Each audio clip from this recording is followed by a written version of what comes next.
नमस्कार, मैं आशीष राठौर। जब इंसान कोई भी जॉब करता है तो वो सुबह जाता है और शाम को वापस घर आता है और अपने परिवार के लिए मेहनत करता है ताकि अपने परिवार को एक अच्छी ज़िंदगी दे सकूं। और पूरी ज़िंदगी जॉब करके बिता देता है, लेकिन अपनी पूरी ज़िंदगी में उसने कभी भी एक साथ 1 करोड़ रुपए नहीं देखे होंगे।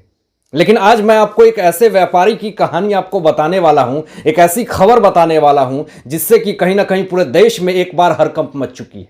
पूरा सियासत गर्म है, पूरी राजनीतिक जो है अभी पूरी तरीके से उठ चुकी है कि आखिर एक व्यापारी, एक नॉर्मल सा इत्र व्यापारी के यहां 257 करोड़ रुपए वो भी तहखाने के अंदर कैसे छुपा करके रखा जा रहा था, और क्या इनको पॉलिटिकल सपोर्ट दिया जा रहा है। इसमें कैसे अब कुछ नहीं बोलेंगे, किन किन लोगों ने क्या क्या प्रतिक्रियाएं दी हैं। मोहित कंबोज जो कि बीजेपी के नेता हैं, जया बच्चन हो, चाहे अखिलेश यादव हो, चाहे नवाब मलिक हो, ये सारे लोगों की बात करेंगे इस वीडियो में। लेकिन सवाल अभी भी यही उठता है कि एक छोटा सा व्यापारी जो बन करके देश और दुनिया को चखमा दे रहा था, पीयूष जैन, उसको आज गिरफ्तार कर लिया गया है और 14 दिन के लिए उनको जेल भेज दिया गया है। और इस जेल जाने के बाद बहुत सारी चीजें निकल करके सामने आएगी। कौन कौन पॉलिटिकल सपोर्ट है इसमें, कौन कौन लोगों का नाम शामिल है, ये सारी चीजें निकल करके सामने आएगी। लेकिन आपको बताऊंगा कि कैसे क्या हुआ, किस तरीके से पीयूष जैन आज गिरफ्तार हुआ और कैसे 257 करोड़ रुपए का वो मालिक बना। और आपको यह भी बताऊं कि सोना, जो कि इतना ज्यादा सोना जो कि एक व्यापारी के दुकान में भी उतना नहीं होता है। बताएं आपको कि शुरुआत से कानपुर से यह शुरुआत होती है। कन्नौज में पीयूष जैन का इत्र का व्यापार है और वहां पे आप जाएंगे कन्नौज में तो वहां पे नालियों में इत्र की खुशबू बहती है। इतना ज्यादा किंग कॉन्ग था वो कि पूरी तरीके से इत्र का राजा कहा जाता था। इसके पूरी तरीके से इमारतें जो हैं वो दुबई में, दिल्ली में, मुंबई में, सारे जगहों पे है। कानपुर में सारे जगहों को सीज कर लिया गया। आपको बताऊं कि 8 मशीनें पूरी तरीके से लाई गई और 60 घंटे से ज्यादा काउंट होता रहा। एसबीआई के कर्मचारी आए वहां पे और इतनी ज्यादा नोट की काउंटिंग चल रही थी कि मशीनें खराब हो रही थी, लेकिन नोट के बंडल खत्म नहीं हो रहे थे। और यहां पे अभी काउंटिंग चल ही रही है। यहां पे पीयूष जैन ने यह कहा कि इतने सारे जो पैसे हैं, मैंने सोने को, पुरखों के सोने बेच करके मैंने इतने सारे पैसे को जमा किए।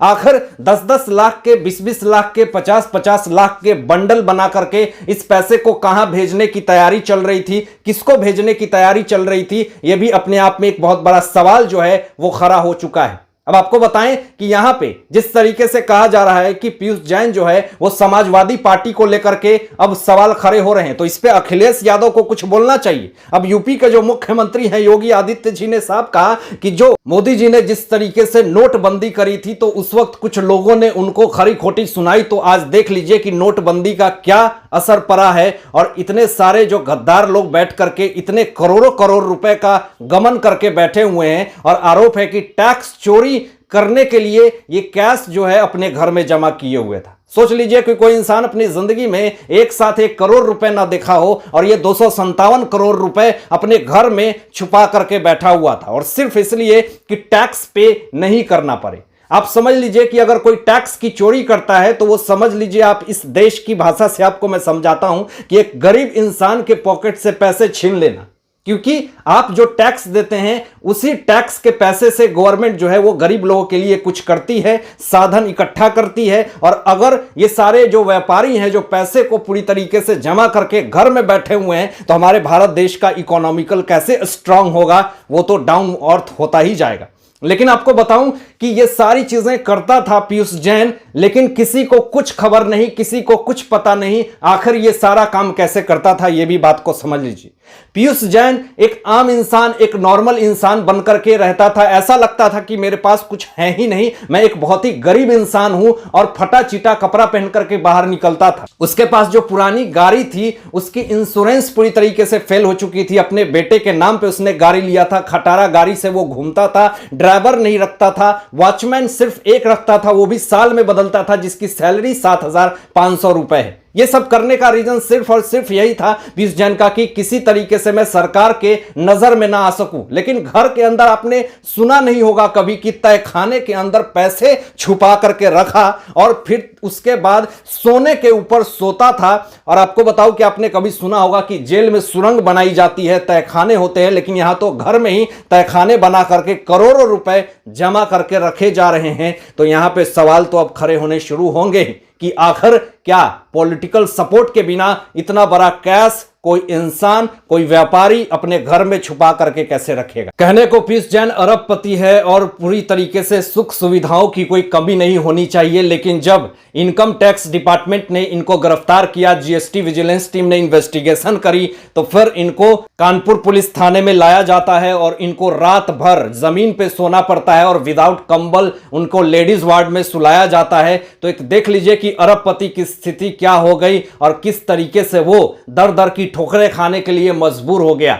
आपको यह भी मैं बताता चलूं कि जो 257 करोड़ रुपए हैं उसको गवर्नमेंट ने पूरी तरीके से सीज कर दिया है, उसके सारे ठिकानों को सीज कर दिया है, 40 से ज्यादा इनकी कंपनी है उनको सीज कर दी गई है। और ये जो 257 करोड़ रुपए है उनको आरबीआई बैंक में जमा कर दिया गया है। यानी इससे पूरी तरीके से अब जो मामला नया निकल करके सामने ये आ रहा है कि पीयूष जैन को कौन सपोर्ट कर रहा था, कौन लोग इनको पूरी तरीके से इतने ज्यादा फंडिंग कर रहे थे, या फिर ये बिजनेस करके ये सारे पैसे को कितने दिनों से जमा कर रहे थे, या फिर यूपी में जो चुनाव होने वाला है उससे कुछ लिंक है इस पैसे का। तो अब सवाल जो है वो पूरी तरीके से खड़े होने शुरू हो गए। अब मुद्दा भी उठना शुरू हो गया है कि किस तरीके से गुजरात में जो अदानी पोर्ट है वहां पे 3000 करोड़ ड्रग्स पकड़े जाते हैं। तो बहुत सारे ऐसे विपक्ष के नेता लोग साफ तौर पे ये कह देते हैं कि बीजेपी पूरी तरीके से ये काम कर रही है और बीजेपी का ही ये पूरा खेल है।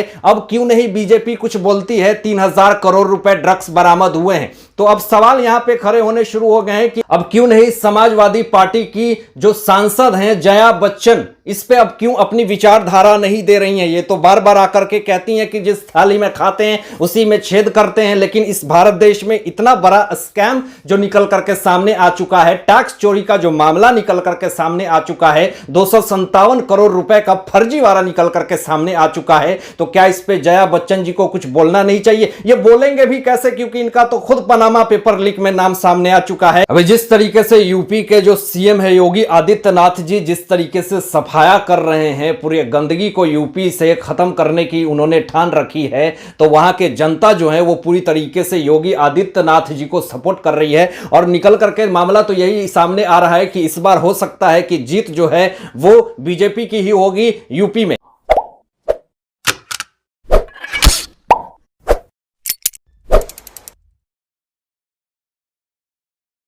तो आप क्या सोचते हैं इस विचार पे, इस मुद्दे पे अपनी विचार जो व्यक्त कीजिएगा और ऐसे ही लेटेस्ट अपडेट पाने के लिए इस चैनल को सब्सक्राइब करके बेल आइकन प्रेस कर दीजिएगा और अपना ध्यान रखिएगा। Thanks for watching my videos. जय हिंद।